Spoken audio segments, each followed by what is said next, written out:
에베소서 2장 1절에서 언급하고 있는 죄와 허물의 세 가지 형태가 있었습니다. 우리가 구원받기 전에 세상의 패턴을 따라 살아갈 때에 이 세상의 패턴 가운데에는 바로 우리가 이 죄와 허물을 지을 수밖에 없는 세 가지 삶의 형태가 있었습니다.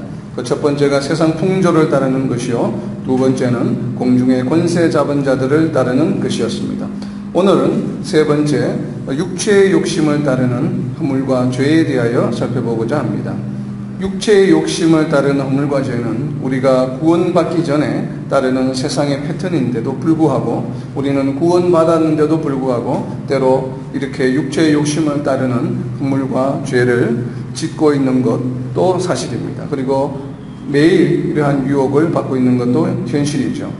자, 육체의 욕심은 어떠한 것입니까? 욕심이라는 단어를 먼저 살펴보면, 욕심이라는 단어는 헬라어로 에피수미아라고 하는 단어인데, 이 KJV를 중심으로 약 한 38번 정도 사용되고 있습니다. 이 긍정적인 면과 부정적인 면이 동시에 다 있는데, 일반적인 열망이라고 하는 이 긍정적인 표현과 그 다음에 탐욕, 탐심, 이렇게 이제 부정적인 도메인에서 사용되는 경우에도 있습니다. 먼저 긍정적인 용례를 보면 누가복음 22장 15절에 보면 예수님께서 마지막 날 전날 제자들에게 하신 말씀 중에 이 단어를 사용하고 있습니다. 누가복음 22장 15절에 보면 이르시되 내가 고난을 받기 전에 너희와 함께 이 유월절 먹기를 원하고 원하였노라. 이 문장에서 원하고 원하였다라고 하는 이 단어가 바로 에피수미아라고 하는 단어입니다. 그러니까 예수님께서 제자들과 유월절에 최후의 만찬을 함께 하시기를 굉장히 열망하셨다라고 하는 표현입니다.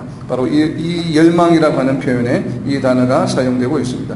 예수님께서는 동일한 단어를 조금 부정적인 의미로 사용된 용례가 있습니다. 요한복음 8장 44절입니다. 요한복음 8장에 보면 유대인들에게 진리가 너희를 자유케 할 것이다 라는 그러한 설명을 하시는 과정에서 요한복음 8장 44절에서 너희는 너희 아비 마귀에게서 났으니 너희 아비의 욕심대로 행하고자 하느니라 할 때, 여기서 바로 욕심이라고 하는 단어가 에피수미아라고 하는 단어로 번역이 되어 있습니다. 이렇게 이 단어는 긍정적인 의미와 부정적인 의미가 같이 사용되지만 우리 신약 성경에서는 대부분이 부정적인 의미로 사용되고 있습니다. 특별히 오늘 본문에서도 에베소서 2장 3절에서는 부정적인 의미로 이 욕심이라고 하는 단어가 사용되고 있습니다. 육체의 이 욕심은 어떤 특성을 가지고 있습니까? 오늘 에베소서 2장 3절에 보면 욕심은 육체와 마음이 원하는 것이다 라고 설명하고 있습니다. 이 욕심은 마음으로부터 나오는 것이죠. 마음으로부터 나오는 이 욕심은 어떠한 결과를 초래합니까? 로마서 1장 24절에 보면 대표적인 마음의 정욕에 대하여 설명하고 있습니다. 로마서 1장 24절입니다. 그러므로 하나님께서는 그들을 마음의 정욕대로 더러움에 내버려 두사 그들의 몸을 서로 욕되게 하게 하셨으니, 여기에서 마음의 정욕대로 행하게 되면 우리 결과는 몸을 욕되게 하게 되는 것이 됩니다. 바로 여기에서 정욕이라고 하는 단어가 바로 이 에피수미아라고 하는 단어입니다. 그리고 욕심은 우리로 하여금 또한 모든 더러운 것을 행하게 합니다.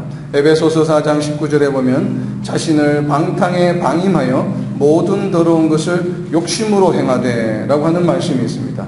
우리가 이 욕심이라고 하는 것은 우리로 하여금 이 세상에서 우리가 정말 좋지 않게 더럽게 여기는 것들을, 그런 행동들을 하게 만든다라고 이야기하고 있습니다. 그 다음에 욕심은 또 어떠한 문제를 일으키냐 하면 욕심은 우리로 하여금 다툼을 일으키게 합니다. 잠언 28장 25절에 보면 욕심이 많은 자는 다툼을 일으키나 여호와를 의지하는 자는 풍족하게 되느니라 라고 이야기하고 있습니다. 이렇게 다툼을 하게 되는 이유는 무엇이겠습니까? 야고보서 4장 2절에서 설명하고 있습니다. 야고보서 4장 2절에 보면 너희는 욕심을 내어도 얻지 못하여 라고 이야기하고 있습니다. 뭔가를 가지려고 이렇게 욕심을 낸다 하더라도 얻지 못하기 때문에 우리가 서로 다투고 싸운다라고 야고보서 4장 2절에서는 설명하고 있습니다. 그렇지만 우리는 하나님을 의지하여 구하면 풍족하게 얻을 수 있다고 잠언 28장 25절에서 설명하고 있죠. 이렇게 우리가 욕심을 의지하지 않고 하나님을 의지하면 풍족하게 되는데, 그러나 욕심을 가지게 되면 다툼이 일어나게 됩니다. 지금까지 살펴본 예들을 보면 주로 이 욕심으로 인해서 사람과 사람과의 관계 간에 어떠한 문제가 일어나는 것을 이야기하고 있습니다. 그런데 우리가 이렇게 욕심을 가지게 되면 사람과 사람과의 관계에서 문제가 생길 뿐만 아니라 바로 우리와 하나님과의 관계에 대해서도 문제가 발생하게 됩니다. 어떤 문제가 발생하게 되냐 하면 욕심을 가지게 되면 우리는 우리 자신도 모르게 하나님을 시험하게 됩니다. 바로 시편 106편 14절에 보면 이 말씀을 하고 있습니다. 광야에서 욕심을 크게 내며 사막에서 하나님을 시험하였도다. 이 하나님을 시험한다고 하는 것은 무슨 뜻일까요? 왜 우리가 욕심을 내면 이것이 결과가 하나님을 시험하게 되는 것입니까? 우리가 욕심을 따라 살게 되면 우리의 삶이 어떻게 됩니까? 정상적인 삶을 살아가는 것이 아니라 아무래도 정상적인 것을 넘어서서 그 욕심을 따라서 살게 되다 보면 아무래도 우리가 죄를 짓게 되죠. 그렇게 우리가 죄를 짓게 되면 우리는 그 결과는 어떻게 됩니까? 우리가 죄를 지으면 하나님으로부터 보응을 받게 되죠. 이 심판을 받게 되는데, 그러나 하나님의 보응의 특성 중에 하나는 즉시로 보응하는 경우도 있지만 또 다른 경우에는 우리가 잘못을 했다 하더라도 즉시로 그 보응의 결과가 나타나지 아니하고 나중에 나타나거나 아니면 자손 3대 4대에 이르기까지 나타나는 경우도 있습니다.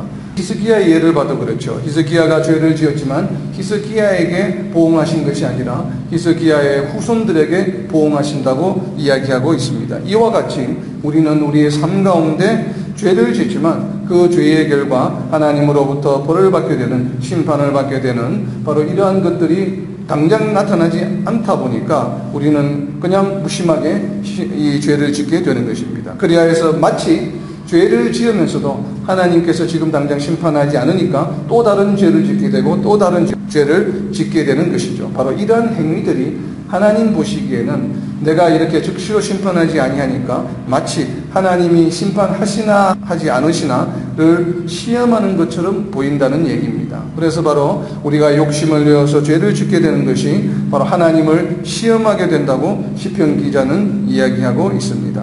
우리가 욕심을 계속 내다 보면 이제는 하나님을 시험하는 것을 넘어서 어떤 결과를 초래하냐면 더 심각한 결과를 초래하게 됩니다. 우리가 욕심의 가장 중요한 결과는 바로 하나님을 배반하게 되는 것입니다. 다시 시편 3절에 보면 탐욕을 부리는 자는 여호와를 배반하여 멸시하나이다. 이 탐욕이 욕심이 너무 지나치다 보면 하나님을 배반하고 하나님을 떠나게 된다는 것이죠. 정말 이렇게 우리가 일상생활 가운데 조그만 욕심을 가지고 죄를 짓고 이렇게 하지만 그러나 그것이 자꾸 반복이 되면서 지나치게 탐욕하게 되면 결국은 하나님을 배반하고 하나님을 멸시하게 되는, 하나님의 이 세상 가운데에서 참 그 멸시를 받게 되는 그러한 현상들이 일어나게 마련입니다. 왜 우리는 욕심을 부리는 자가 하나님을 배반하게 되는 결과를 낳게 될까요? 이것은 우리의 욕심이 바로 말씀을 막기 때문입니다. 성경 구절 한 구절 찾아보겠습니다. 마가복음 4장 19절입니다. 하나님 나라의 비밀에 대한 이야기를 하시는 중에 씨뿌림에 대한 이야기입니다. 어느 땅에 어느 곳에 떨어지는가에 따라서 맺혀지는 결과가 다른 것을, 천국에 관한 것을 씨뿌림에 비유해서 하신 말씀인데, 마가복음 4장 18절에 보면 또 어떤 이는 가시떨기에 뿌려진 자니 이들은 말씀을 듣기는 하되, 19절입니다. 세상의 염려와 재물의 유혹과 기타 욕심이 들어와 말씀을 막아 결실하지 못하게 되는 자요. 바로 이와 같이 우리가 욕심을 부리게 되면 하나님을 배반하고 떠나게 되는 그 이유는 바로 뭐냐 하면 우리의 욕심이 하나님과 나 사이에, 하나님과 우리 사이에 말씀으로 교제하는 그 길을, 통로를 막아버리기 때문입니다. 그래서 오늘 보면, 말씀에 보면 염려와 세상의 염려와 재물의 유혹과 기타 욕심이 들어와 말씀을 막는다라고 이야기하고 있습니다. 전혀 뿌리 자체를 내리지 못하는 것이죠. 말씀을 듣고 조금 뿌리를 내렸다가 조금 지나면 또 그 말씀의 은혜를 잊어버리고 이러한 상태가 아니라 이것보다도 더 심각한 상태이죠. 아예 말씀 자체가 뿌리를 내리지 못하고 전혀 말씀이 역사하지 못하는 상황에 이른다라고 이야기하고 있습니다. 이렇게 욕심이 우리의 삶 가운데 있으면 하나님의 말씀을 막게 되는 것입니다.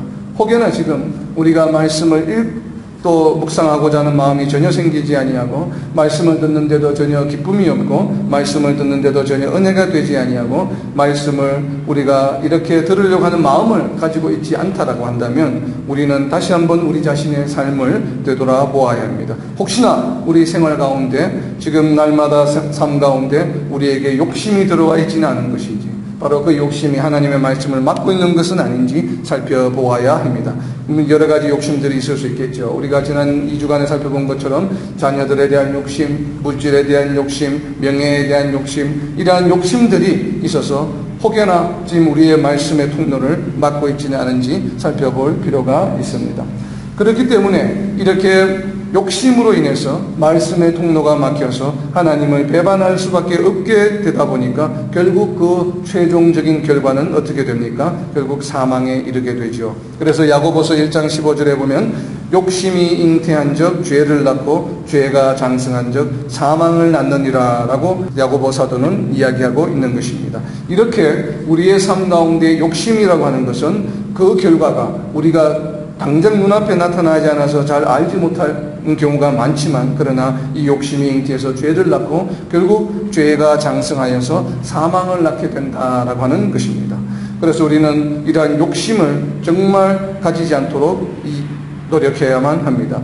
육체와 마음이 원하는 욕심에는 그럼 어떠한 것들이 있을까요? 우리가 수많은 우리 삶 가운데 많은 욕심들이 있겠지만 오늘은 특별히 몇 가지만 살펴보고자 합니다. 우리가 대표적인 바로 욕심이라고 한다면 물질에 대한 욕심이죠. 디모데전서 6장입니다. 디모데전서 6장 9절에 보면 부하려 하는 자들은 시험과 올무와 여러 가지 어리석고 해로운 욕심에 떨어지나니 바울 사도가 영적 자녀인 디모데에게 보낸 말씀입니다. 디모데전서 6장 9절에 보면 부하려고 부자가 되려고 하는 사람들은 시험과 올무에 빠지게 마련이다. 그리고 여러 가지 어리석고 해로운 욕심에 떨어지게 된다. 그렇죠. 우리의 삶을 돌아봐도 그렇습니다. 우리가 억지로 이 부자가 되려고 하는 가운데는 너무나도 무리하게 어떠한 일들을 하게 되고 또 시험과 올무에 빠지는 그러한 사람들을 주변에서 많이 보게 됩니다. 그리고 우리 자신들도 이로부터 자유로울 수가 없죠. 그래서 억지로 부자가 되려고 하는 노력들은 우리가 삼가하는 것이 좋겠죠. 그래서 이렇게 부하려 하는 자들이 시험과 올무에 떨어지게 된 그 결과는 어떻게 됩니까? 디모데전서 6장 9절 후반부에 보면 곧 사람으로 파멸과 멸망에 빠지게 하는 것이다. 그러니까 억지로 이렇게 힘들게 막 어거지로 부자가 되려고 노력하는 것들은 그 결과가 어떻게 돼요? 결국은 파멸과 멸망에 빠지게 된다고 말씀하고 있습니다. 우리가 이 물질에 대한 욕심 다음으로 또 두 번째로 대표적인 욕심은 바로 음행에 관한 것이죠. 음행에 관한 것입니다. 민수기 15장 39절에 보면 마음과 눈의 욕심을 따라 음행하지 않게 하기 위함이라. 우리의 마음과 눈의 욕심에 따라서 우리는 너무나도 쉽게 이 음행의 유혹에 빠지게 됩니다. 특별히 오늘날 같이 이렇게 인터넷이 발달되어 있고 너무나도 이 해로운 그러한 많은 인포메이션이나 소스나 이런 것들이 너무나도 자유롭게 어떠한 제재가 없이 노출되어 있는 상황에서는 더더구나 그렇습니다. 물론 여기서 민수기 15장에서 말씀하고 있는 음행이라고 하는 것은 그 첫 번째 의미는 하나님이 아닌 우상 숭배를 하는 것을 그 의미를 함축하고 있습니다. 그렇지만 우리가 이 육체적인 음행도 당연히 여기에 포함되는 것이죠. 그래서 하나님께서는 육체적인 음행을 하나님을 경배하지 아니하고 우상 숭배를 하는 것과 거의 동일시하고 있습니다. 그만큼 우리에게 하나님의 백성들이 거룩한 존재로서 육신을 잘 관리하기를 원하시죠. 그래서 하나님께서는 우리의 육신이 바로 하나님이 거하실 만한 처소가 되기 때문이라고 말씀하고 있습니다. 그 다음에 또 우리의 삶 가운데 쉽게 나타나는 욕심의 종류는 무엇인가 하면 바로 자랑입니다. 요한일서 2장 16절 말씀입니다. 요한일서 2장 16절 말씀에 보면 세상에 있는 모든 것이 육신의 정욕과 안목의 정욕과 이생의 자랑이니 이 요한일서 2장 16절에는 세 가지의 우리의 욕심에 대해서 설명하고 있습니다. 우리가 조금 전에 살펴본 것처럼 우리 이 물질에 대한 욕심, 이것이 바로 육신의 정욕이요. 그리고 또 음행에 대한 이러한 유혹이 바로 안목의 정욕이 되겠죠. 그리고 세 번째는 이생의 자랑이다라고 이야기하고 있습니다. 이 모든 것들은 뭐예요? 요한일서 2장 16절에 보면 다 아버지께로부터 오는 것이 아니요 세상으로부터 오는 것이라. 이것은 바로 세상의 삶의 패턴이죠. 다른 사람보다 나아 보이고 싶은 욕심입니다. 정말 우리는 이런 자랑에 대한 유혹이 많습니다. 다른 사람들보다, 친구들보다, 내가 아는 사람들보다 조금 더 나은 좋은 집에, 조금 더 좋은 더 큰 차에, 또 우리 자녀들이 조금 더 잘 되는 이러한 것들이 은연중에 우리는 알게 모르게 그러한 욕심의 마음이 항상 우리 마음속에 있습니다. 자랑 때문에 남들보다 더 권력을 가지고 싶고, 또 자랑 때문에 남들보다 더 물질을 많이 소유하고 싶은 것이죠. 우리는 바로 이러한 이 자랑의 유혹으로부터 벗어나야만 합니다. 이 모든 것들이 참으로 그 욕심으로 인해서 시작되는 것들이죠. 이외에도 육체의 일은 참으로 많이 있습니다. 이를 바울 사도는 또 이를 포함해서 더 많은 육체의 어떤 정욕과 욕심에 관한 것들을 일목요연하게 열거하고 있습니다. 성경 말씀 한 구절 찾아보겠습니다. 갈라디아서 5장 19절에서 21절에 보면 육체의 일에 관한 15가지 일들을 바울 사도가 열거하고 있습니다. 9절에 보면 첫 번째 육체의 일은 분명하니 첫 번째가 뭐예요? 바로 음행과, 그리고 두 번째가 더러운 것, 그리고 호색, 그리고 20절에 보면 우상 숭배, 주술, 원수 맺는 것, 분쟁, 시기, 분냄, 당 짓는 것, 분열함, 그리고 이단, 그리고 21절에 보면 투기, 술 취함, 방탕함. 바로 이와 같은 것들이 육체의 일이다. 바로 육체의 욕심에 의해서 일어나는 일들이라고 바울 사도는 이야기하고 있습니다. 여기에 참으로 많은 것들이 우리가 날마다 매일의 삶 가운데 우리가 몇몇 가지는 항상 우리 자신도 모르게 그만 저지르게 되는 것들이 있죠. 정말 이 모든 것들이 육체의 일이라고 바울 사도는 이야기하고 있습니다. 그래서 이 모든 것들을 행하는 자는 어떻게 된다고 이야기하고 있습니까? 21절 마지막 부분에 보면 뭐라고 되어 있습니까? 이러한 일을 하는 자들은 하나님의 나라를 유업으로 받지 못할 것이요. 하나님의 나라를 유업으로 받지 못하는 조건이 바로 이 15가지에 있습니다. 그래서 우리가 이 15가지를 우리의 삶 가운데서 하지 않도록 늘 노력해야 되겠죠. 그렇다면 우리는 이렇게 이러한 육신의 욕심에 따른 육체의 욕심에 따른 이러한 일들을 어떻게 우리가 피하며 이겨낼 수 있을까요? 에베소서 4장 22절에 보면 4장 22절 너희는 유혹의 욕심을 따라 썩어져가는 구습을 따르는 옛사람을 벗어버리고 오직 너희의 심령이 새롭게 되어 이 모든 것을 하라고 이야기하고 있습니다. 심령을 새롭게 하여야 한다라고 이야기합니다. 심령을 새롭게 하여서 무엇을 하여야 합니까? 에베소서 4장 이어지는 4장 24절에 보면 하나님을 따라 의와 진리의 거룩함으로 지으심을 받은 새 사람을 입어라 라고 이야기하고 있습니다. 새 사람을 입는다는 것은 어떤 의미입니까? 옛 사람의 옷을 벗어버리고 새 옷을 입는 것이죠. 어떤 새 옷입니까? 바로 그리스도의 옷입니다. 로마서 13장 14절에 보면 주 예수 그리스도로 옷 입고 정욕을 위하여 육신의 일을 도모하지 말라라고 바울 사도는 권면하고 있습니다. 로마서 13장 14절에는 보면 예수 그리스도로 옷 입고 정욕을 위하여 육신의 일을 도모하지 말라. 우리가 예수 그리스도의 옷을 입고 있지 않으면 육신의 일을 정욕을 위해서 도모할 수밖에 없습니다. 그 유혹에 빠질 수밖에 없죠. 그러나 우리가 철저하게 예수 그리스도의 옷을 입고 있으면 정욕을 위하여 육신의 일을 도모하지 않을 수 있게 되는 것입니다.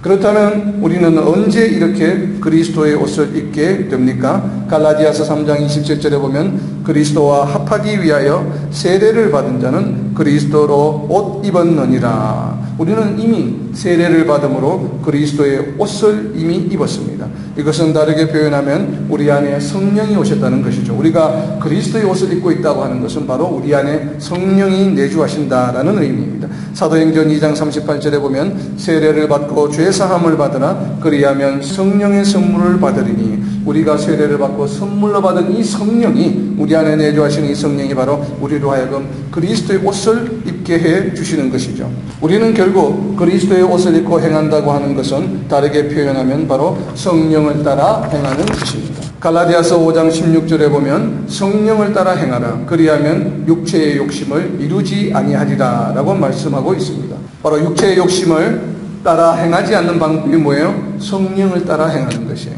성령을 따라 행하는 것은 곧 육체의 소욕을 죽이는 결과를 초래합니다. 골로새서 3장 5절에 보면 땅에 있는 지체를 죽이라. 곧 음란과 부정과 사욕과 악한 정욕과 탐심이니. 바로 이러한 땅에 있는 지체를 죽이는 방법이 무엇이라고요? 성령을 따라 행하는 것이에요. 바로 그리스도의 옷을 입고 행하는 것이죠. 그리고 이로써도 우리가 이렇게 하는데도, 생활 가운데서도 노력하는데도 음행을 절제하기가 어려우면 바울 사도는 고린도전서 7장 9절에서 결혼하라라고 권면하고 있습니다. 그래서 만일 절제할 수 없거든 결혼하라. 정욕이 불타는 것보다 결혼하는 것이 나으니라. 그리고 고린도전서 7장 2절에 보면 음행을 피하기 위하여 남자마다 자기 아내를 두고 여자마다 자기 남편을 두라. 이렇게 이야기하고 있죠. 그래서 우리가 크리스찬들이라면 하나님이 이 땅에서 우리를 창조하시고 결혼이라고 하는 제도를 주셨기 때문에 반드시 결혼을 하는 것이 좋겠죠. 그래서 우리가 바로 이렇게 음행을 피하기 위해서라도 남자마다 자기 아내를 두고 여자마다 남편을 두라고 하는 이 권면의 말씀을 잘 순종하는 것이 좋겠죠.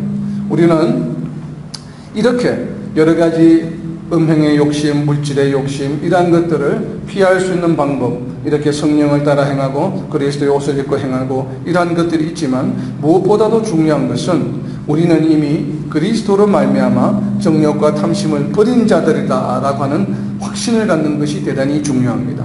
우리는 때로는 우리가 연약하여서 죄를 지을 때마다 우리의 연약함을 우리를 스스로 자꾸 이렇게 디프레스 시키죠. 그러다 보니까 우리가 임프루브하기가, 개선하기가 쉽지가 않아요. 그러나 우리가 가져야 될 마음의 자세는 뭐냐 하면 우리는 이미 그리스도로 말미암아 정욕과 탐심을 버린 자다라고 하는 이러한 확신을 가지는 것이 대단히 중요합니다. 그것은 왜 그렇습니까? 갈라디아서 5장 24절에 보면 그리스도 예수의 사람들은 육체와 함께 그 정욕과 탐심을 십자가에 못 박았느니라. 우리는 이미 육체와 함께 정욕과 탐심을 십자가에 못 박았습니다. 이것은 앞으로 못 박을 일이 아니라 이미 과거형으로 못 박았다라고 하는 것이에요. 우리가 세례를 받은 자들은, 하나님을, 예수님을 믿는 자들은 우리의 정욕과 탐심을 이미 십자가에 못 박은 존재다 때문에 우리는 죄를 지을 수 없는 존재예요. 이 죄를 지을 수 없는 존재라고 하는 것을 우리는 확신하고 믿어야만 합니다. 그래서 요한일서 3장 9절에 보면, 요한일서 3장 9절입니다. 하나님께로부터 난 자마다 죄를 짓지 아니하나니, 이렇게 이야기하고 있습니다. 요한 사도는 우리가 하나님 나라의 백성은 성도라면 죄를 지을 수 없다라고 선언하고 있습니다. 그 이유가 무엇인가 하면 요한일서 3장 9절 후반부에 보면 하나님의 씨가 그의 속에 거하며, 하나님의 씨는 무엇이겠습니까? 바로 우리가 세례를 받고 선물로 받은 성령이 우리 안에 내주하심으로 우리는 도저히 죄를 지을 수 없는 존재라고 하는 것을 우리는 확신해야 합니다. 이러한 자부심을 가져야 되겠죠. 때문에 우리는 생활 중에 이 죄와 관계된, 욕심과 관계된 아까 열거했던 15가지 이러한 일들은 아예 돌아보지도 말고 우리 입에 올릴 필요도 없습니다. 우리가 그런 예가 많죠. 내가 화를 내지 말아야지, 화를 내지 말아야지, 이렇게 자꾸 그걸 되새기게 되면 오히려 화를 더 잘 내게 됩니다. 그것은 왜 그러냐면 자꾸 우리가 그것을 우리가 알지 못하는 가운데 자꾸 인식하기 때문에 그래요. 그래서 오늘 말씀은 뭐라고 이야기하고 있냐면 에베소서 5장 3절에 보면 음행과 온갖 더러운 것과 탐욕은 너희 중에서 그 이름조차도 부르지 말라라고 이야기하고 있습니다. 이것이 지혜예요. 아까 열거했던 15가지 일들, 수근수근대는 일들, 비방하는 일들, 이런 것들이 있으면 아예 그런 행위조차도, 그런 생각조차도, 이름조차도 부르지 말라라는 것이죠. 왜냐하면 우리는 이미 죄를 지을 수 없는 존재이기 때문에 그래요. 그래서 그것을 완전히 우리의 삶 가운데서 무시하고 살아가는 것입니다. 이것이 이러한 욕심의 어떤 결과로부터 벗어날 수 있는, 자유로울 수 있는 지혜이겠죠. 우리가 왜 이렇게 우리는 이름조차도 부르지 아니하면서 이는 성도에게 마땅한 바니라, 성도에게 마땅한 바라고 이야기하고 있습니다. 왜냐하면 이와 같은 일을 하는 자들은 에베소서 5장 5절에 보면 하나님 나라에서 기업을 얻지 못하기 때문에 그래요. 그래서 이러한 일을, 탐욕과 음행과 온갖 더러운 일을 이름을 부르고 그것을 행하는 자는 하나님 나라에서 기업을 얻지 못하기 때문에 우리 성도라면, 하나님의 기업을 받을 대상인 성도라면 당연히 이와 같은 일은 이름조차도 부르지 말아야 한다라고 이야기하고 있습니다. 우리는 바로 이렇게 이름조차도 부를 필요가 없는, 그리고 우리가 그리스도의 옷을 입고 성령의 내주하심을 이미 간직하고 있는 그러한 존재라고 하는 것을 우리는 반드시 명심하여야 하겠습니다. 조그만 욕심으로 인해 그 무엇과도 비교할 수 있는 하나님의 거룩한 기업을 잃어버릴 수 없음을 우리는 반드시 명심해야 합니다. 이를 명심한다면 육체와 마음이 원하는 욕심으로부터 우리는 자유로울 수 있을 것입니다. 말씀을 맺습니다. 비록 구원을 받았지만 그러나 여전히 육신을 가지고 있기에 육신과 마음의 욕심이 끊임없이 우리를 유혹합니다. 그때마다 사탄과 마귀는 이러한 우리의 약점을 파고들어 하나님과의 관계를 멀어지게 하고 심지어 그 관계를 끊어버리려고 집요하게 공격합니다. 이 모든 것이 사탄의 권세라는 것을 인지하고 우리의 심령을 새롭게 하여서 그리스도의 옷을 입고 성령의 인도하심을 따라 살아가므로 세상의 풍조와 사탄의 권세와 육체의 욕심을 따르지 않는 삶을 살아가므로 하나님 나라의 기업을 받는 저와 여러분이 되시기를 예수님의 이름으로 선포합니다. 아멘.